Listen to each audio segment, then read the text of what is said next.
आज हमारे सामने डॉक्टर रायन वैद्य का एक मोनोग्राफ है जिसका शीर्षक है India as a Sanatan nation. इसका मुख्य तर्क ये है कि भारत हमेशा से एक सनातन राष्ट्र था और आज भी है। अब जैसे ही हम ये शब्द सुनते हैं सनातन, तो हमारे दिमाग में कई तरह की तस्वीरें आती हैं, है ना? अक्सर किसी एक खास समुदाय से जुड़ी हुई। और यहीं पर मुझे लगता है ये दस्तावेज एक बहुत ही दिलचस्प मोड़ लेता है। सही। लेखक सनातन को किसी एक धर्म की चारदीवारी में नहीं देखते, बल्कि वो इसे एक सभ्यता की छतरी कहते हैं। मतलब एक सिविलाइजेशनल कैनोपी। सभ्यता की छतरी? हाँ, एक ऐसी विशाल छतरी जिसके नीचे भारत की हजारों साल पुरानी वैदिक, बौद्ध, जैन, सिख और अनगिनत लोक परंपराएं एक साथ फली फूली हैं। तो हमारा काम आज इस विचार को परत दर परत खोलना है। हम देखेंगे कि लेखक इस दावे के लिए क्या सबूत देते हैं, सभ्यता की जड़ों से लेकर हमारे आज के जीवन और यहाँ तक कि हमारे संविधान तक। चलिए इस गहरी पड़ताल में उतरते हैं। बिल्कुल, हम इसे 4 हिस्सों में देखेंगे। सभ्यता की असाधारण प्राचीनता, आज के भारत में इसकी मौजूदगी, हमारी संविधान की जो अनकही कहानी है वो, और आज की कुछ विचारधाराओं के साथ इसका जो जटिल रिश्ता है उस पर भी बात करेंगे। तो सबसे पहले उस बड़े सवाल पर आते हैं, जब लेखक सनातन कहते हैं तो उनका असली मतलब क्या है? क्योंकि ये शब्द जितना आम है उतना ही विवादित भी हो जाता है। बहुत सही सवाल पूछा आपने। मोनोग्राफ के मुताबिक इसे सिर्फ शाश्वत या अनंत कह देना काफी नहीं है। इसे 3 स्तरों पर समझना होगा। पहला है रित, यानी एक ब्रह्मांडी व्यवस्था। एक मिनट, रित? ये थोड़ा भारी शब्द है। क्या हम इसे आसान भाषा में समझ सकते हैं? मतलब ये एक तरह का यूनिवर्सल लॉ है? हाँ, कह सकते हैं। जैसे सूरज का हर सुबह पूरब से उगना या मौसम का बदलना, एक ऐसा नियम जो पूरे ब्रह्मांड को एक व्यवस्था में बांध कर रखता है। आपने बिल्कुल सही पकड़ा। और ये सिर्फ भौतिक नियम नहीं, बल्कि एक नैतिक नियम भी है। जो सही है, जो व्यवस्थित है, वही रित है। इसी से फिर धर्म और सत्य की धारणाएं निकलती हैं। अच्छा। तो पहला स्तर हुआ एक कॉस्मिक ऑर्डर। दूसरा स्तर है एक नैतिक व्याकरण। इसमें अहिंसा, न्याय, सेवा, दान, करुणा जैसे मूल्य आते हैं जो अलग अलग परंपराओं में थोड़े बहुत फर्क के साथ मौजूद हैं। और तीसरा स्तर? तीसरा स्तर सबसे महत्वपूर्ण है। यह है एक सभ्यता का पारिस्थितिकी तंत्र, या कहिए एक इकोसिस्टम। ये किसी एक चर्च या एक किताब पर आधारित नहीं है। इसमें वैदिक, बौद्ध, जैन, सिख, शैव, वैष्णव, शाक्त और हजारों लोक परंपराएं हैं। ये सब एक दूसरे से संवाद करती हैं, कभी कभी बहस भी करती हैं, लेकिन एक ही सभ्यता की नदी में बहती हैं। तो ये किसी धर्म के बजाय एक तरह का एक सिविलाइजेशनल ऑपरेटिंग सिस्टम हुआ। ऑपरेटिंग सिस्टम, हाँ बिल्कुल सही शब्द है। एक ऐसा आधारभूत ढांचा जिस पर अलग अलग परंपराएं अपने अपने एप्स चलाती हैं। बिल्कुल। लेकिन एक सवाल उठता है। आलोचक ये कह सकते हैं कि ये सनातन शब्द की एक बहुत ही आधुनिक सुधारी हुई व्याख्या है, जबकि जमीनी हकीकत में ये अक्सर एक विशेष समुदाय तक ही सीमित रह जाता है। मोनोग्राफ इस विरोधाभास को कैसे संबोधित करता है? ये एक बहुत जरूरी सवाल है। मोनोग्राफ का तर्क है कि इसकी जड़ में ही बहुलवाद है। प्रसिद्ध सूक्ति है, एकम सत विप्रा बहुधा वदंती, यानी सत्य एक है, ज्ञानी उसे कई तरह से बताते हैं। ये इसी ऑपरेटिंग सिस्टम का, कह सकते हैं, कोर कोड है। सही। ये अलग अलग धर्मों को एक साथ रहने की वैधता देता है।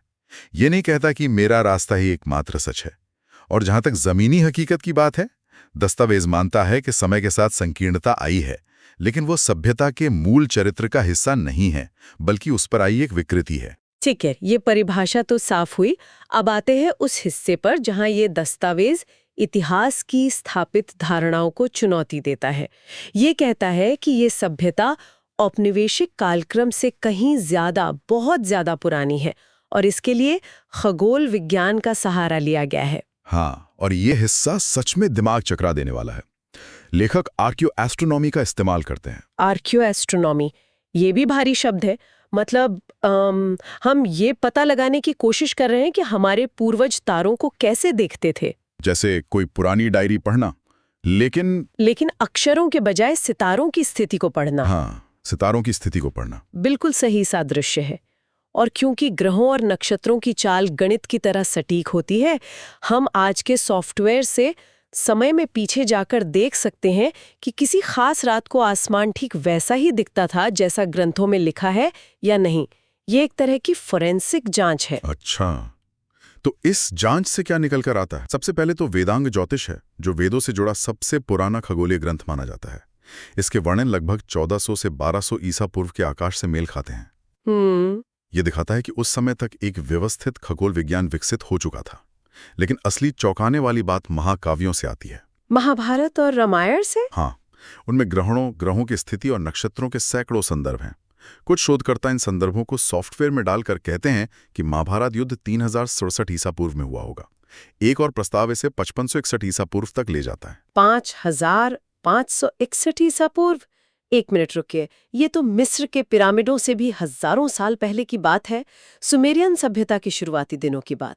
अगर इन तारीखों में जरा भी सच्चाई है तो इसका मतलब है कि हमें अपनी इतिहास की किताबों को पूरी तरह से फिर से लिखना होगा। क्या मुख्य धारा के इतिहासकार इन दावों को गंभीरता से लेते हैं? ज्यादातर नहीं लेते, वो इसे विवादास्पद मानते हैं। लेकिन मोनोग्राफ का तर्क ये है कि इन खगोलीय विवरणों को केवल कल्पना कहकर खारिज नहीं किया जा सकता। सही। अगर हम उन्हें गंभीरता से लें तो ये कथाएं हाल के लौह युग की नहीं, बल्कि बहुत गहरी प्राचीनता की ओर इशारा करती हैं। रामायण के लिए तो कुछ प्रस्ताव 12209 ईसा पूर्व तक की तारीख देते हैं, जो अंतिम हिमयुग के अंत का समय है। ये सब तो ग्रंथों और आकाश की बातें हैं। क्या जमीन पर, मतलब पुरातत्व में भी ऐसे कोई सबूत हैं जो इतनी पुरानी कहानी की तरफ इशारा करते हों? हाँ, और यहीं पर ये और भी पुख्ता होता है।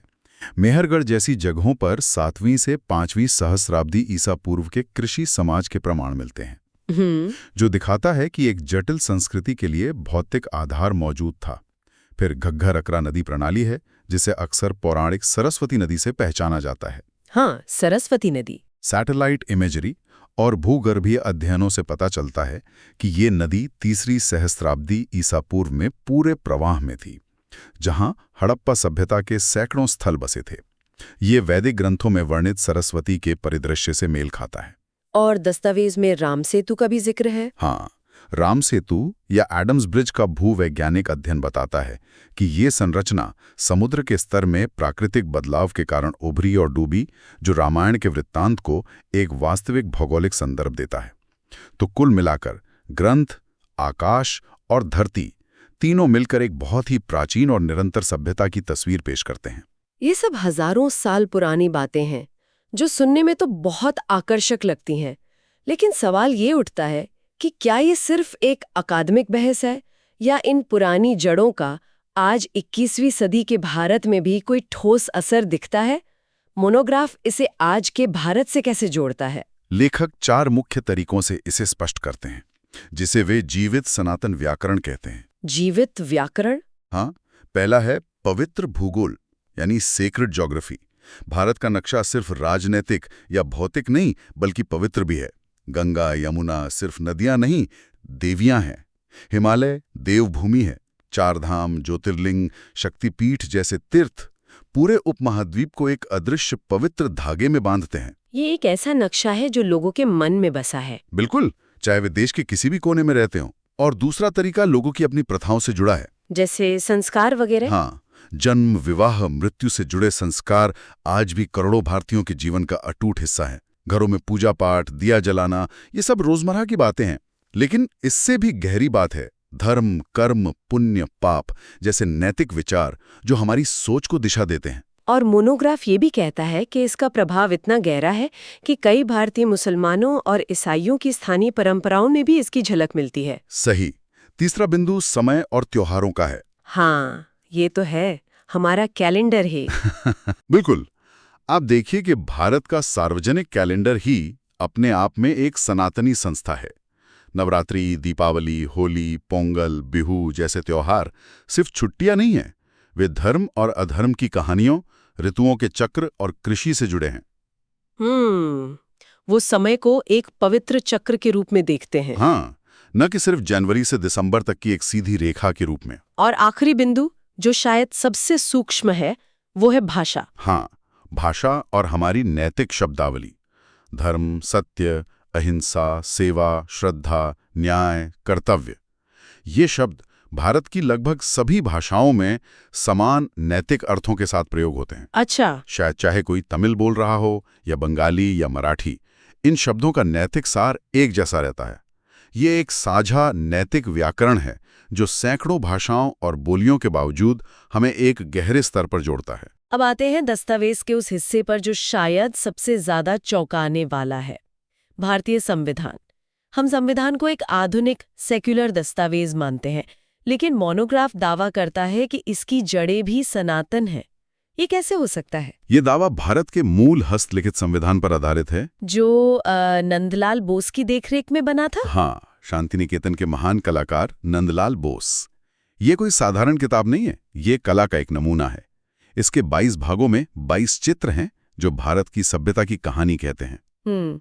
इसकी शुरुआत सिंधु घाटी की मोहर वैदिक आश्रम से होती है, फिर बुद्ध महावीर आते हैं, अशोक, विक्रमादित्य, अकबर, शिवाजी, गुरु गोविंद सिंह, और ये यात्रा गांधी जी के स्वतंत्रता संग्राम तक पहुंचती है। लेकिन इसमें सबसे असाधारण बात क्या है? सबसे असाधारण बात यह है कि इन चित्रों को कहाँ रखा गया है।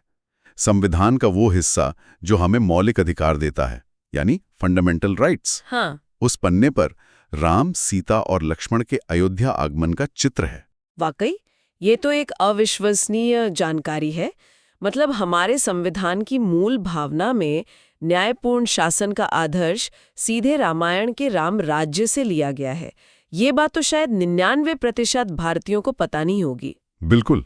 और राज्य की नीति निदेशक सिद्धांतों यानी directive principles of state policy वाले हिस्से में जहां सरकार के कर्तव्यों की बात है, वहां कृष्ण द्वारा अर्जुन को गीता का उपदेश देने का चित्र है, जो कर्म और कर्तव्य का प्रतीक है। बिल्कुल। ये तो बहुत बड़ी बात है। लेकिन क्या इसका मतलब ये नहीं है कि संविधान निर्माताओं का इरादा एक हिंदू राष्ट्र का था? अक्सर ये तर्क दिया जाता है। ये एक बहुत ही महत्वपूर्ण सवाल है।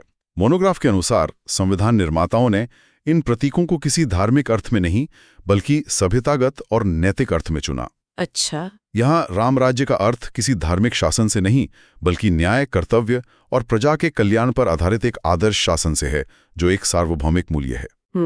अगर उनका इरादा सिर्फ एक धर्म को स्थापित करना होता, तो वे बुद्ध, महावीर और गुरु गोविंद सिंह जैसे गैर वैदिक परंपराओं के प्रतीकों को इतनी प्रमुखता से जगह क्यों देते? ये विविधता ही तो सनातन सभ्यता की पहचान है। ये तर्क तो समझ आता है। हमारा राज्य चिन्ह अशोक के सिंह स्तंभ से है और आदर्श वाक्य सत्यमेव जयते मुंडक उपनिषद से। तो फिर सेक्युलर शब्द वो कहाँ से आया? वो शब्द मूल प्रस्तावना में था ही नहीं। इसे 1976 में आपातकाल के दौरान 42वें संशोधन के माध्यम से जोड़ा गया था। अच्छा। मोनोग्राफ का तर्क है कि सेक्युलरिज्म एक यूरोपीय अवधारणा है जो वहां चर्च और राज्य के सैकड़ों साल के संघर्ष से पैदा हुई थी। भारत में ऐसे कोई एक चर्च कभी नहीं रही। सही। यहां अनेक परंपराएं थीं। हाँ। लेखक के अनुसार इस शब्द को जोड़ने से एक विरोधाभास पैदा हुआ। भारत प्रतीकात्मक रूप से सनातन दिखता है, लेकिन खुद को एक उधार ली हुई भाषा में वर्णित करता है जो उसके अपने ऐतिहासिक संदर्भ से मेल नहीं खाती। एक जटिल बहस है और इसी से जुड़ा एक और संवेदनशील विषय है जिसे मोनोग्राफ संबोधित करता है, इस्लामाबाद और सनातन भारत का संबंध। हाँ, और इस पर बात करने से पहले ये समझना जरूरी है कि दस्तावेज बहुत सावधानी से 3 चीजों में फर्क करता है। क्या है वो 3 चीजें?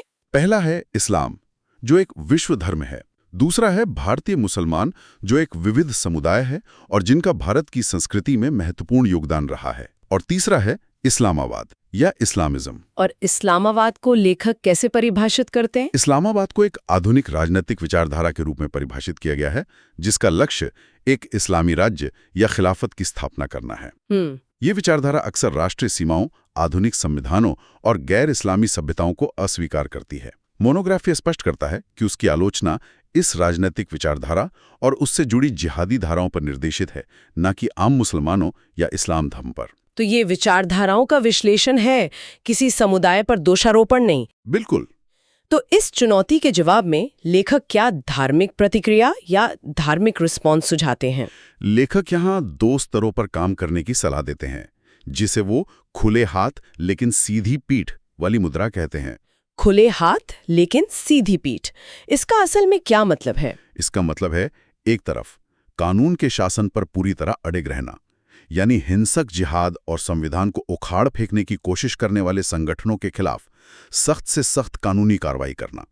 यहां कोई समझौता नहीं, यानी सीधी पीठ। ठीक है। और दूसरी तरफ आम मुसलमानों के साथ किसी भी तरह के सामूहिक दंड या उन्हें दोयम दर्जे का नागरिक समझने के व्यवहार से पूरी तरह बचना, यानी जो नागरिक संविधान के दायरे में रहना चाहते हैं उनके लिए खुलापन, समान अधिकार और सम्मान, ये खुले हाथ वाला हिस्सा है। हमने इस दस्तावेज के मुख्य तर्कों को समझा कि कैसे भारत की सभ्यता की जड़ें असाधारण रूप से गहरी हैं, ये आज भी हमारी संस्कृति, भाषा और भूगोल में जीवित है, और कैसे हमारे संविधान की मूल कला में भी इसकी आत्मा झलकती है। बिल्कुल। और इन सब तर्कों का निष्कर्ष ये है कि भारत को अपनी पहचान एक सनातन सभ्यतावादी गणराज्य या सनातन सिविलाइजेशनल रिपब्लिक के रूप में स्पष्ट रूप से स्वीकार करनी चाहिए। और मोनोग्राफ ये साफ करता है कि इसका मतलब धर्मतंत्र या थियोक्रेसी बिल्कुल नहीं है। नहीं, बिल्कुल नहीं। इसका मतलब है एक ऐसा आधुनिक लोकतांत्रिक देश बनना जो अपनी अनूठी विरासत में निहित मूल्यों जैसे बहुलवाद, कर्तव्य और न्याय से शक्ति प्राप्त करता है। ये केवल राजनीतिक स्वराज से आगे बढ़कर स्वधर्म को प्राप्त करने जैसा है। मतलब एक ऐसी व्यवस्था जो अपनी आत्मा और अपने स्वभाव के अनुरूप हो। जाते जाते एक विचार छोड़ जाते हैं। ये मोनोग्राफ सभी नागरिकों के लिए सिविलाइजेशनल लिटरेसी यानी सभ्यता साक्षरता का सुझाव देता है। इसका मतलब है कि हर भारतीय नागरिक को, चाहे उसका व्यक्तिगत विश्वास कुछ भी हो, रामायण, महाभारत और भारत की अन्य महान परंपराओं का बुनियादी ज्ञान होना चाहिए। ठीक वैसे ही जैसे पश्चिमी देशों में लोगों को बाइबल या ग्रीक मिथकों की कहानियों का पता होता है। सही। सोचने वाली बात यह है, एक आधुनिक बहुधार्मिक समाज में इस तरह की साझा सांस्कृतिक साक्षरता बनाने का वास्तव में क्या मतलब है और इसे बिना किसी पर कुछ थोपे कैसे हासिल किया जा सकता है।